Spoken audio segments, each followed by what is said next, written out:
where else to start? And the new Francis Ba- Ngannou. The baddest man on the planet. That's what he is. Round 2. I called it. I said round 2. You'll play the clip, mate, because I want that clip. You're never going to live this down. I'll play the clip right here. I think Ngannou.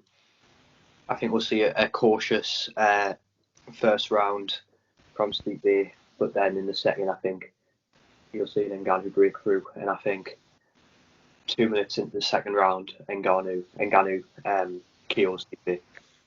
There we go. That's James's prediction. That came true. Well, I said, I just thought.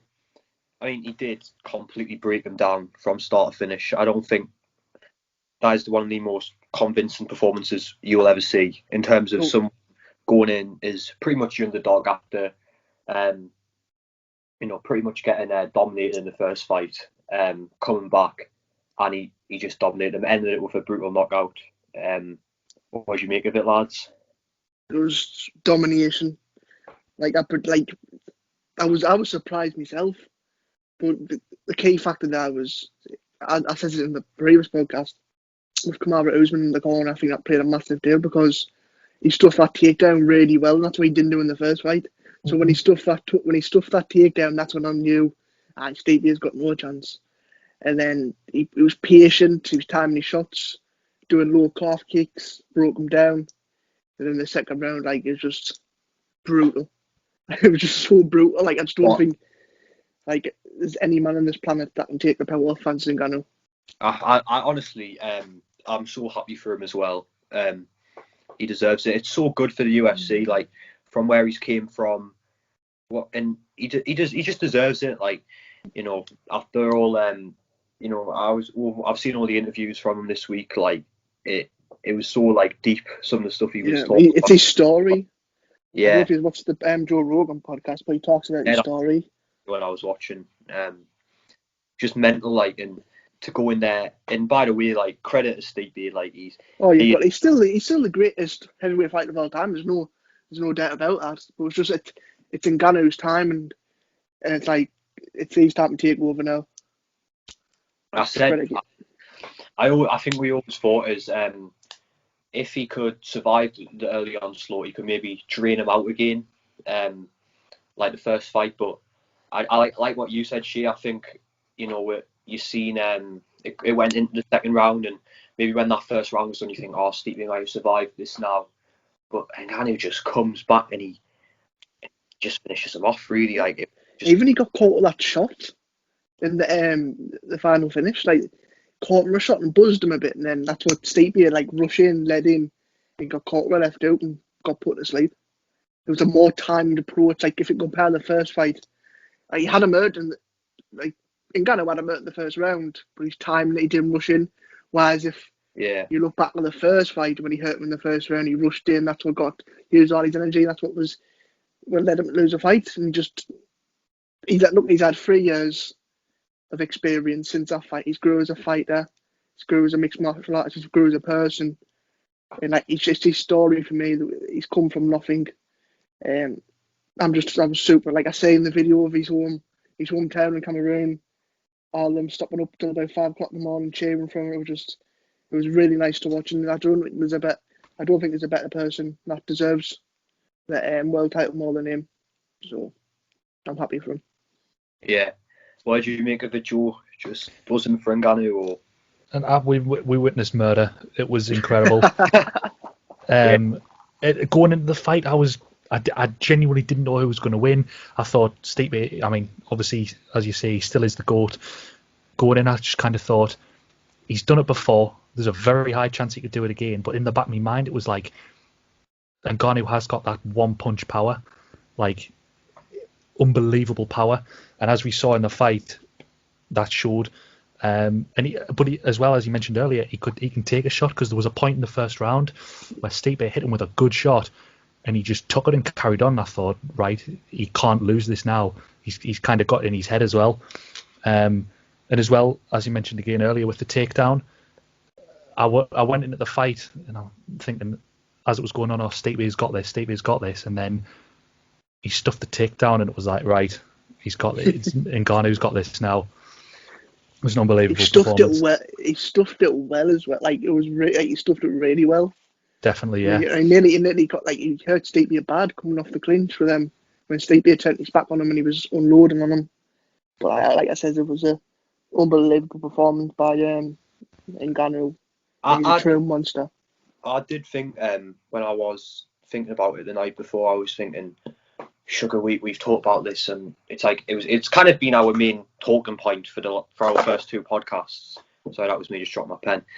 It's kind of been our main talking point for our first two podcasts, and I was thinking, have we underestimated Stipe here? Because we obviously Shea, I think you said 45 seconds, which by the way could have happened very easily.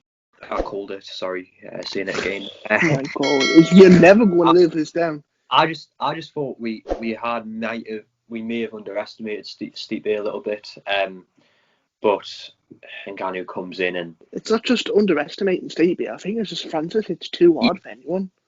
Like Francis is too good. Like he hits like a truck. Like there's not one. I don't care if you're Johnny Bones. I know I previously said we'll get back onto that a little bit later, but there's no man that's taking that shot of Francis Ngannou. I'm sorry, there's absolutely no man. Number one, do we see a third fight with Stipe? And number two, do we see the John Jones fight next? Let's cut the chase. I don't want to say nature. John Jones against Francis Ngannou for the world heavyweight title. That's the biggest fight in the UFC at the minute. It's going to be massive. It's going to be closer to Khabib McGregor level. In fact, it'll be even bigger than that. It's unbelievable. Yeah. Like he says in the summertime, John Jones, the greatest of all time, in my opinion. Francis Ngannou, the scariest man to ever be in the UFC. That's the fight to me. Name this pussying about with trilogies and Derek Lewis's. No. Yeah, you have to. That fight to make. Definitely. Who takes the John Jones and Ngannou fight? See, I had such opinion pre this fight. I would have before this fight, before the Stipe fight. I thought John Jones would have probably beat him by decision, similar to what Stipe did before. But after seeing last night's performance and show how much Ngannou's matured and grown as a fighter, I just don't see anyone causing any problems to Ngannou at all. I think as well. By the way, I 100% agree. John Jones is literally one of my favourite fighters. I think he's unbelievable, and his record tells the story. But I just think he doesn't. His last few performances, he's won them, but they haven't been quite on point. And I just think going off and I'm not saying for any second, by the way, that he's going to lose. I think honestly, but he has to level up tremendously. Yeah, definitely. Stand a chance with Ngannou and I think if he does that, you do get a lot closer fight. I just think the way Ngannou last night against Stipe as well, a man who did beat him in the first fight, remember, and drained him, and the way he just came, and that would have played a factor, I think. There's more of a mental game going into that fight.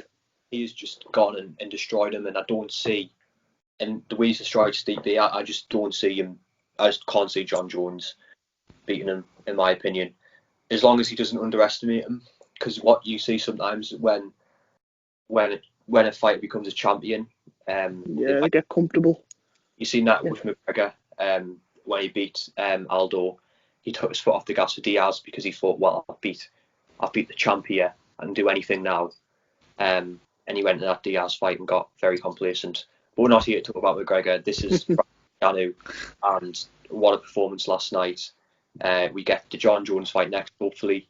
And yeah, I think that's our chapter done though now. It's a bit of a shame because we've talked about it so much and we've been so excited. I want to... Going on the last question, we only really have time for three. This one's going back on at the UFC, and it reads: does John Jones and Ngannou go all the way when they fight? No, absolutely not. I don't see the fight going. You get the knockout, and I think both fighters are capable of a stoppage. Definitely, but Ngannou, I'd say a stoppage. I agree. I think we discussed it earlier in in the podcast with John Jones. Yeah, we did. I think Ngannou, you get Ngannou finish inside round 1 or 2, or if not, you will see John Jones again you will see like John Jones on Ngannou's level, if not, and John Jones could stop him a bit later on. Once again, I can't wait for that fight. I think that's the biggest fight in UFC history after some of the McGregor fights. Yeah, but I answer the question, no. Ngannou will probably beat him, in my opinion. I don't think we covered this earlier on, but what did you make of John's tweets after the fight? I loved them. He was speaking facts.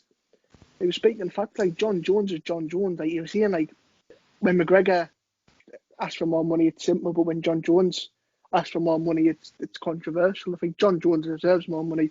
Like I said, that's the biggest fight. They both deserve to get paid. John Jones and with Dana White, I think Dana White was a bit disrespectful in his press comments, telling John Jones to move to 185. Like it was just bizarre. Yeah, John wasn't very happy about that on Twitter. Don't know anymore.